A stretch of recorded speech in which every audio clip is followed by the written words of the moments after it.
In their series to qualify to the Spring Split Finals, G2 came out with a unique strategy, bringing back lane swaps.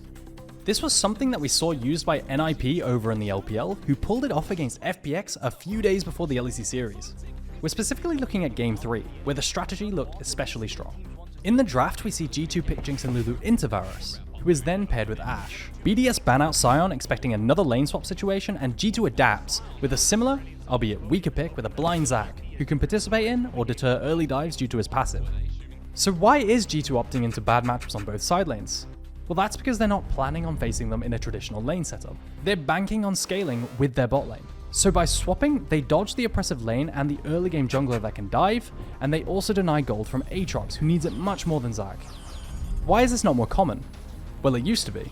So in patch 6.15, Riot removed fortification from bot lane turrets for the first 5 minutes of the game, which means that top lane turret takes half the damage of bot lane turret for those 5 minutes. Going into the game, BDS expect a swap, so they invade to drop wards and track the lane assignments.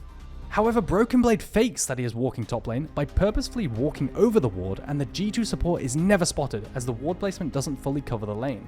By the time BDS finally has information that Jinx and Lulu are top lane, it's 1 minute 32 into the game. Minions are in lane and it's too late to swap, so they need to commit to mismatched lanes. A factor that probably led to them wanting to use this against BDS specifically is because they are playing against players that weren't professionals in the era of lane swaps, so adapting on the fly is a much harder task.